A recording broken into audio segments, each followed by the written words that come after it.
Olá, meus amores, vamos iniciar mais uma semana de aula. Hoje nós vamos trabalhar língua portuguesa e matemática, língua portuguesa da página 11 à página 13, matemática da página 24 à página 26. E vamos fazer também atividade no caderno, que é a nossa lista. E eu quero falar para vocês o seguinte, eu já tinha falado, mas eu vou falar. Não esqueça de colocar o nome e a data na atividade. É muito importante. E agora, nós vamos falar sobre o livro da Serafina. A Pro contou para vocês que a história da Serafina parecia uma história legal, mas, na verdade, esse livro de fotos, de muitas fotos, ele trazia uma história triste, de crianças que faziam vários tipos de trabalhos que não são aqueles trabalhos colaborativos que a gente faz em casa, Ele trouxe crianças do mundo inteiro, Ele trouxe crianças do mundo inteiro que de alguma forma vivem. Então agora a Pro vai falar para vocês sobre a parte do livro que fala sobre o mês de outubro, para dar continuação na leitura do livro da Serafina para vocês. O mês de outubro chegou. Logo depois dessa reflexão, e com ele chegou também a Semana das Crianças, que este ano foi comemorada de um jeito diferente lá na escola, mas só agora, que já passou um tempinho, é que consigo achar que foi legal. Por quê? Espera aí. Você já vai entender, mas para isso, vou ter que começar bem do comecinho. Foi no fim de semana anterior. A professora pediu pra gente fazer uma redação, contando um pouco do nosso dia a dia. A casa, a família, os amigos, a escola e os brinquedos e as brincadeiras e os passeios. Quem não quisesse escrever, poderia fazer de um outro trabalho, colagens e desenhos, mostrando as principais coisas que aconteciam no seu dia a dia. Os colegas que fossem mais amigos, quero dizer, aqueles que costumavam estudar juntos e brincar, poderiam se reunir em grupo para fazer o cartaz. Meu grupo fez um trabalho muito legal. Todo mundo achou. Montamos 3 cartazes. Um para amanhã, outro para a tarde e outro para a noite. Fizemos o desenho de um reloginho, marcando a hora no canto. De cada quadro mostrava uma cena. A gente misturou desenhos com colagens, feitas com material bem simples: feijão, pipoca, arroz, algodão, botões, palitos e pauzinhos de sorvete, lãs, linhas e barbantes, jornal e outros tipos de papel, retalhos de tecidos, fitas, usamos até algumas miçangas e lantejoulas que a minha mãe tinha no baúzinho, onde guardava várias coisas, justamente para esse tipo de trabalho que a professora pede.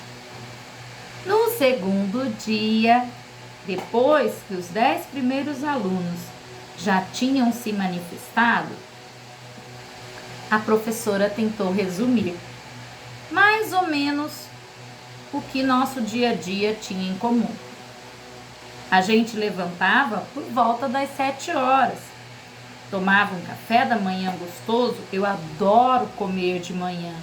Até acordo um pouco mais cedo para poder curtir bem a hora do café. Ia para a escola, até mesmo, mas a maioria morava perto.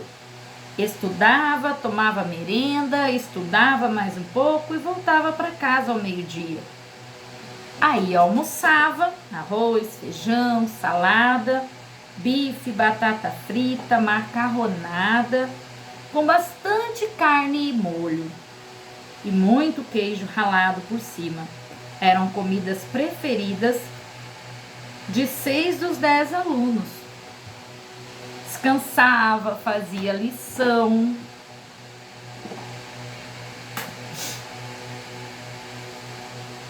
Saía para brincar com os amigos, voltava para tomar banho e jantar. Ficava conversando um pouco com os pais e os irmãos e ia dormir. Um outro saía para as aulas de inglês, ou violão, ou piano, ou dança, ou capoeira, ou natação. Eu saio para brincar, por enquanto, porque quando meu pai conseguir juntar todo o dinheiro para comprar um violino e a minha mãe arrumar uma professora, eu vou sair por aí estudando violino. Bem, no terceiro dia, a professora disse que ia começar a contar algumas histórias sobre as crianças mais ou menos da nossa idade, mas que vivem um dia completamente diferente do nosso. Catarina tinha conversado com elas e com suas famílias em uma viagem que fez por várias regiões do Brasil. Foi aí que a gente percebeu que todos os trabalhos que estávamos fazendo desde o começo da semana eram continuação do trabalho começado com o livro bem bonito. A professora passou, então, boa parte da manhã daquele dia e dos seguintes contando algumas histórias da sua incrível viagem. No fim da aula, entregava a cada um de nós uma folha onde estava escrito tudo que ela havia contado naquele dia. No último dia da semana, a gente montou um livrinho com todas as folhas que tenho recebido. A capa ficou por nossa conta. Na hora de encerrar os trabalhos feitos durante a semana, Dona Catarina falou que era muito importante que a gente fosse contando essas histórias para as outras crianças. Não sem antes refletir sobre o assunto, claro. E como eu tinha achado bem mais fácil refletir na companhia do seu nonô, fui lá de novo até a casa dele. Sabe de uma coisa? Dessa vez, a reflexão foi tão longe que virou uma viagem de trem, com muitos vagões, que a gente foi enchendo com as histórias contadas pela professora. Na verdade, nós dois acabamos viajando com a Dona Catarina, de tanto que a gente entrou nas histórias, e são algumas delas que eu resolvi contar para vocês. Vou começar pelas que falam com as crianças que vivem na roça, no campo ou até mesmo em barracas, no meio das florestas. Não, espere um pouco.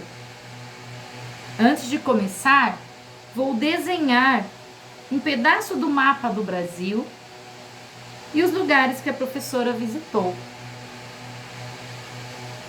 para você ter ideia do tamanho da viagem que ela fez. Então, falando sobre essa viagem que a professora Catarina fez, a Severina fez aqui um mapa e a professora Catarina passou por algumas regiões, né? Então a Pro vai mostrar aqui para vocês quais as regiões. Passou por São Paulo, por Mato Grosso do Sul, em Água Clara. Em São Paulo, passou por Franca, Jacutinga, Osasco, Rio de Janeiro, Campos Novos, passou pela Bahia, passou por Pernambuco, na Zona da Mata, e passou no Ceará, no Crato. Então, a professora Catarina foi em muitos lugares, né? Então, ela começa a história contando sobre as crianças que trabalhavam nos laranjais. Então, a professora vai contar para vocês hoje a história das crianças, né, que trabalhavam nos laranjais. Esses meninos foram encontrados na cidade de Tabatinga, que fica no estado de São Paulo. A professora disse que a cidade funciona como um grande dormitório para os apanhadores de laranja.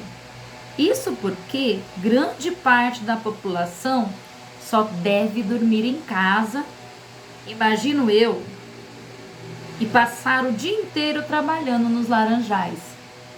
Vocês concordam? Está certo você passar o dia inteiro trabalhando nos laranjais? Só que a Tabatinga também dormem e vivem os empreiteiros, adultos que costumavam a levar escondido crianças e adolescentes para a roça, pagando a ele moedinha de 10 centavos pela caixa de 30 quilos de laranjas colhidas. Você deve ter no seu cofrinho um montão dessas moedas. Vocês têm? Já pensou no quanto as crianças da laranja devem suar para ganhar uma? A professora explicou que não é só nessa cidade que tem crianças colhendo laranja.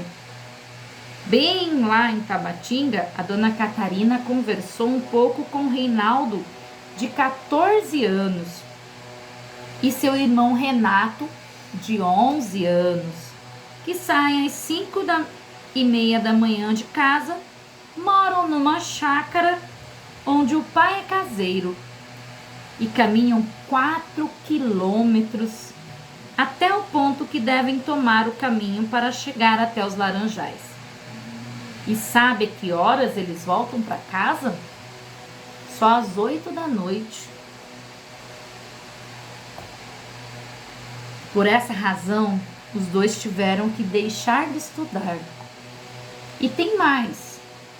Quando o tempo ajuda, mandava chuva e sol para as laranjeiras, ficavam carregadinhas de laranja madura. Os meninos ainda apanham do pai à noite. Acompanham o pai à noite no trabalho feito em um barracão na cidade. Lá eles ajudam a selecionar, lavar e embalar as laranjas que vão ser vendidas em supermercados e quitandas de São Paulo.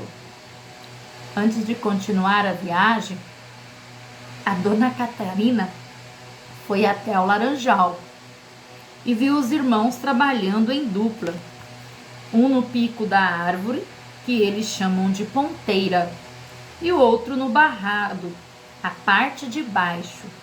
Para subir e descer da árvore, usam escadinhas. E para guardar as laranjas que vão sendo apanhadas, amarram uma sacola de lona no corpo. Sabe que quando é o peso que eles carregam, quando a sacola fica cheia? 30 quilos.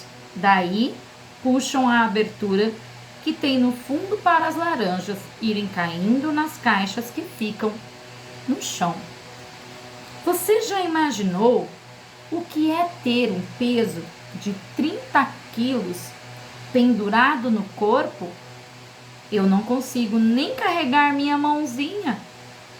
A Severina, que pesa menos da metade, por falar nisso, a Tiana lá do Ribeirão Fundo, sítio onde moravam os meus avós, vive dizendo pra gente não carregar peso, senão acaba ficando rendido. Eu não sabia o que era isso, mas a minha mãe explicou que ficar rendido é ficar com hérnia, que eu só sei que é uma doença que deve dar muita dor E quase sempre leva a pessoa para o hospital para ser operada. Tomara que o Reinaldo, o Renato e os outros meninos da Laranjas não ficam rendidos. E colorinho colorado, hoje o nosso conto da Serafina está terminado.